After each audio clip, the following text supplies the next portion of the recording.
This is a podcast from ABC Radio Overnights. I'm Rod Quinn.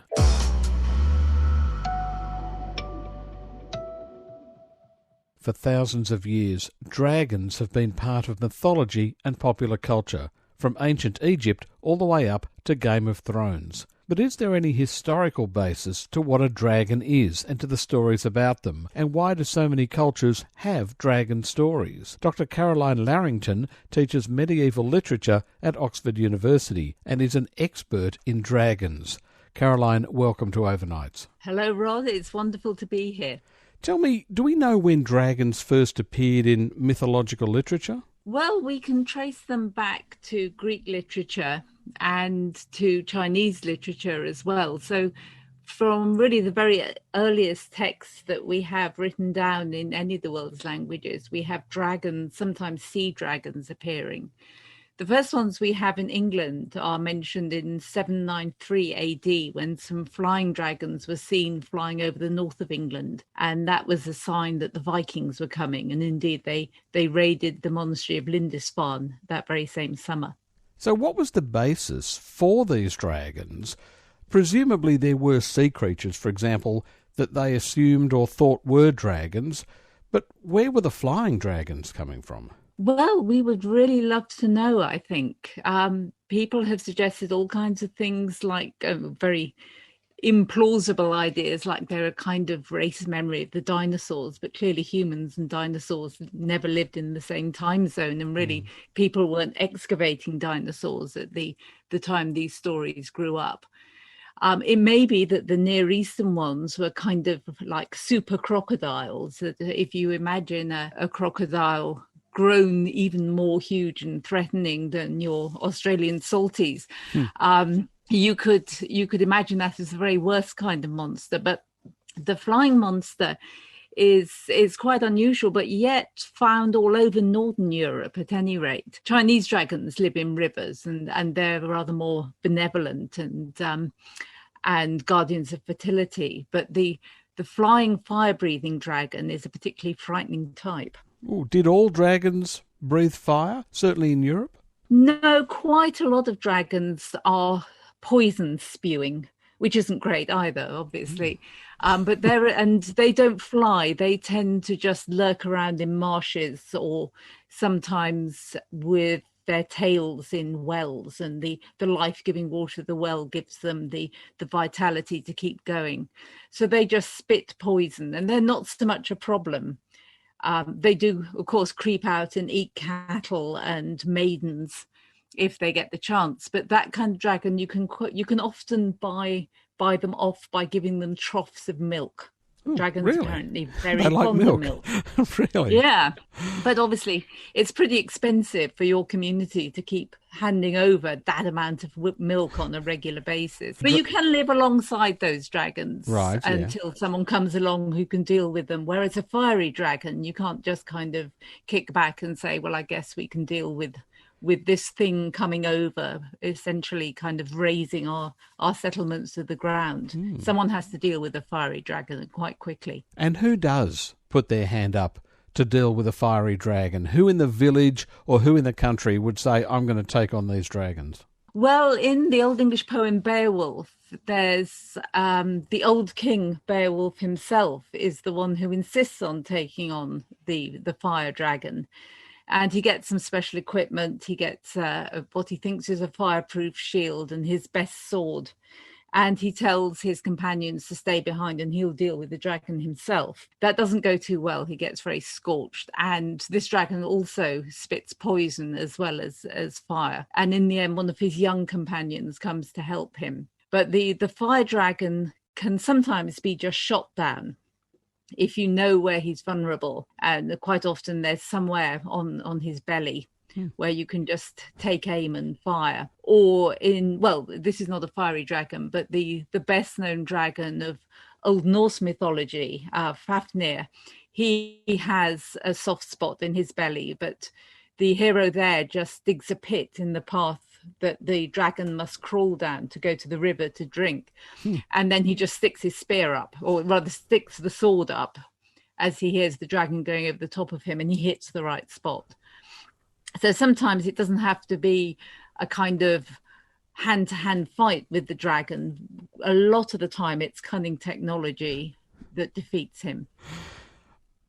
What purpose did they serve, do you think? Were they some sort of warning to people? What purpose did a dragon serve, not only in literature, but in life? I mean, were they warnings? I think they could have been warnings in some ways. Very often the dragon likes to hoard treasure. And if you have a treasure hoard that you leave unattended, the dragon will move in and take it. And he won't do anything with the treasure. He doesn't use it for anything useful, but he just sits on top of it. And so in a way, the dragon can be seen as a warning against greed, and the kind of greed that takes resources out of society and doesn't put it back in circulation.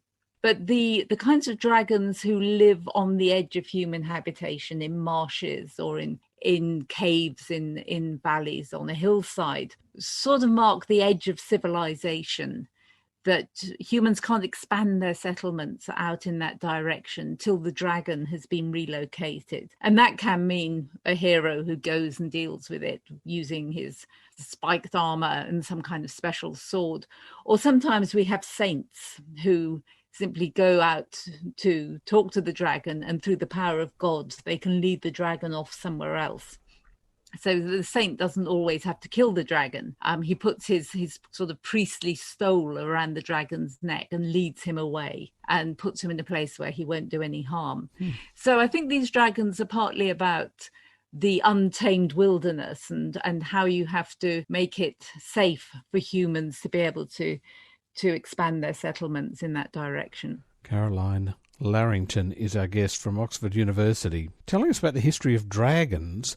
You mentioned saints. Now, of course, St. George is the most famous dragon killer. Well, who was St. George? Why did he kill the dragon? And why, I think it may have happened in Turkey, why did it become associated with England? Well, St. George is a very mobile saint. I think the story is that he was born in North Africa, and the earliest accounts of him do have him killing the dragon in Turkey, in Cappadocia. And it's a fairly standard story that the dragon is lurking in a cave, and he needs to have a maiden served up every weekend to him. And he's been running through the women of the locality, and it's now time for the princess to be eaten. And St. George appears on his horse and takes on the dragon, usually with a long spear, and stabs him through the heart. The maiden is saved, and St. George gets the grateful thanks of the people. But that story just migrates around all over the place. And St. George is the patron saint of Georgia, of course, in the former Russian Republic. Quite why he ended up in England or came to England, we don't really know.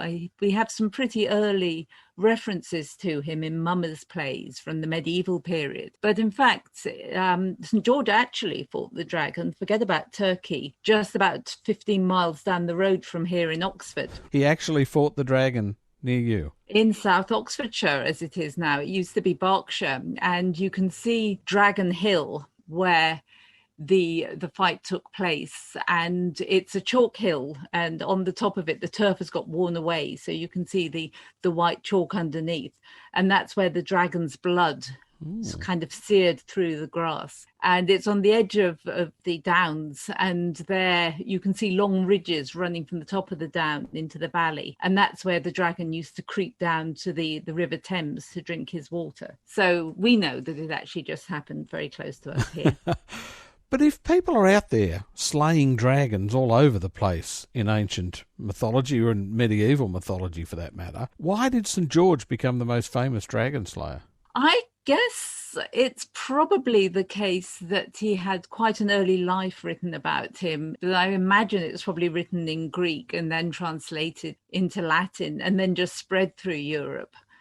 And I think it's probably to do with the kind of pared down version of the story. You have a soldier saint, a beautiful girl, a ferocious dragon, and a grateful king. And you do see him depicted all over Europe. He is a very popular saint. And I think it's because it's quite a simple story, but it also taps into that very ancient Indo-European myth of the hero and the monster. in which the monster gets killed and gets eliminated forever.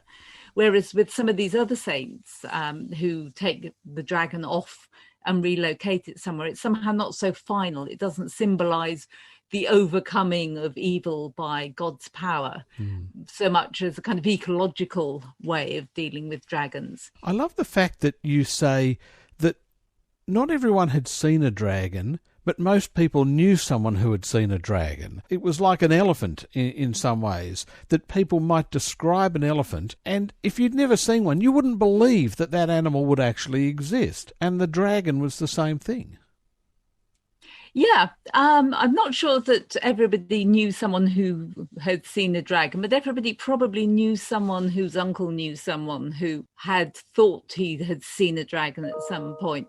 And we do have quite a lot of widespread knowledge about the habits of dragons. And you're right, they're no more implausible than an elephant or a rhinoceros for people to be told that there is a creature like an elephant. You wouldn't believe that unless you actually saw one. But in medieval bestiaries, we're told that elephants and dragons are particular enemies. So they obviously live in the same habitat, and they can be seen in these stories of medieval beasts depicted with the dragon trying to attack the elephant, and the elephant sometimes squirting water from its trunk over the dragon. So they're kind of hereditary enemies, even if they don't necessarily turn up in the same kind of habitat all that often.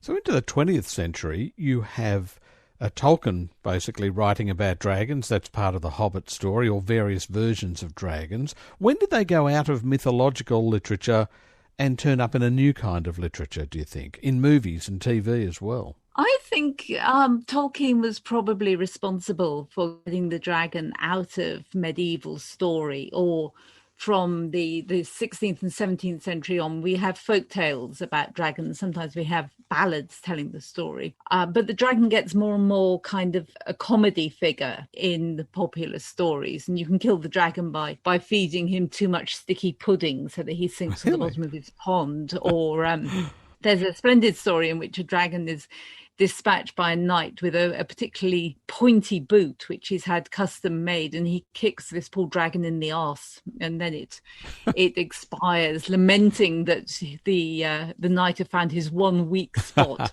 So does every dragon have a weak spot? That tends to be the way. Otherwise, they'd just be all over the place if you don't have a weak spot where you could kill them. So I think Tolkien's Smaug is the kind of begetter of most of the other dragons, whether it's the dragons of Ursula K. Le Guin in The Wizard of Earthsea, or the dragons of Game of Thrones, for example. And a lot of the dragons in movies and TV tend to be fiery dragons these days. I think because the fiery dragon is a kind of real and imaginable threat to us. We can imagine a bomber or a targeted missile or a nuclear warhead coming from the sky and destroying whole cities, just as dragons can do in Tolkien and Game of Thrones. That kind of marshy dragon isn't so interesting these days, I don't think, because he's kind of stuck in one place. Are there rules of dragons? If you are to write a book, a novel where dragons are part of the plot these days, or if you're making a movie or a TV show about dragons, can you invent your own dragon, or do you have to conform to a certain rule of what dragons do? I think you probably know that your audience has a pretty strong idea of what dragons can do and can't do. And so, for example, well, one of the things that kind of made me think a bit in Game of Thrones was the dragons diving into the sea to get some fish, and then they would pull the fish up and toss it up in the air and kind of roast it in their flames. And I was a bit concerned about dragons diving into the sea. I'm not sure that fire dragons should really be going quite that deep into a sort of aquatic environment. But yeah, I think dragons, if they're fiery, they can symbolize all kinds of worries we have about contemporary methods of warfare. And they also tend to be pretty uncontrollable. And one of the kind of tropes around those dragons is taming them, because a dragon has to eat. And if the dragon is your pet or your child, as in Game of Thrones, you're letting it out to go hunting, and you're hoping that it can distinguish between a goat and a child, which isn't always the case. And milk doesn't really quite cut it, I think, for some of these huge dragons. There are those movies, How to Train Your Dragon.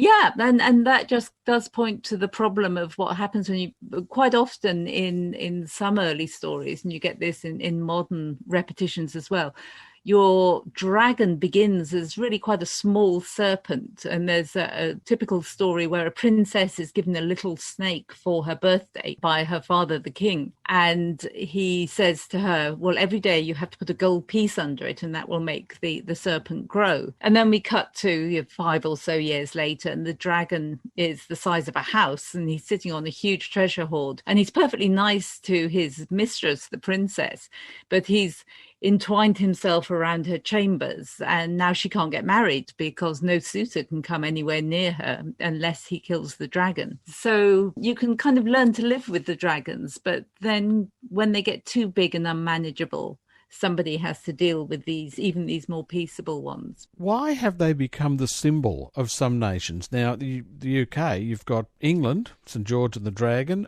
Wales, the dragon is the symbol of Wales as well. There are other countries as well. If they are sometimes these ravaging, fire-breathing dragons, why is it that they've become the symbols of countries? I think if the dragon is on your side, then it's like having a lion, I suppose, representing England. The lion is a ferocious and dangerous beast, and it's the kind that you want to be on your side and attack your enemies. And the red dragon of Wales is a good example of this. And the first that we hear of it is when the wizard Merlin is able to explain to King Vortigern why the tower he's trying to build keeps falling down. And when the tower is dismantled and they dig under the foundations, they find a lake. And when the lake is drained, it's revealed that just as Merlin foretold, there's a white dragon and a red dragon, the red dragon representing the Welsh and the white representing the Saxons who are invading Britain at this point. And every night these two dragons fight, and that makes the tower fall down. And so the dragons, once they're revealed, then fly away. But the red dragon comes to be a symbol of Wales because it just keeps fighting whatever happens. So I think that's why the dragon is a quite powerful symbol for countries and for noble houses as well. People have it on their coats of arms. And essentially it says, don't mess with me. What's the next stage for the history of the dragon, do you think? Will we see new dragons? Was there a revival of interest in dragons because of Game of Thrones? What happens to the next iteration of a dragon, do you think? I think it's possible that the dragons can become more like kind of robotic cyber dragons. And I've just been looking at a story by Melvin Burgess where the dragon there, based on the Old Norse dragon Fafnir, has, instead of sitting on gold, he has some gold, but he's also really been amassing technological devices. So he has kind of mood-altering machines that can terrify people and they can't come near his lair. And he's got all kinds of cyber potentialities. And he's really, really difficult to kill unless you've got a magical weapon. So I think we're going to find dragons which go beyond just simply spouting poison or raining down fire. I think they're going to be super armored and super difficult to kill. And because so many dragons nowadays can talk, not so much the Game of Thrones ones, but Tolkien's dragon Smaug is a talking dragon. They also get smarter and they can try to bamboozle their enemies and persuade them not to kill them or not to go up against them. So I think we're looking at a newer, smarter, more terrifying generation of dragon. What about a Chinese dragon? Given that China is seen as the enemy of the West these days, how does that play into our feeling about Asian dragons? I don't know that people altogether distinguish very closely between the Chinese dragon and the Western dragon, but they probably should, because that dragon is a fairly peaceable creature and he brings the rain in the springs and he makes the crops grow. And he's also, I think, quite fierce towards the enemies of the state. I think we should be keeping an eye on China, just as I guess we should always keep an eye on dragons and make sure we know where they are and what their intentions are, but not necessarily assume that they're hostile. The Chinese dragon only attacks when you get in his face. He's not someone who goes around looking for trouble. Caroline, this is a fascinating topic, and thank you so much for telling us about dragons. I've really enjoyed it. Okay, it's been a great pleasure. Thank you. Overnights with Rod Quinn on ABC Radio.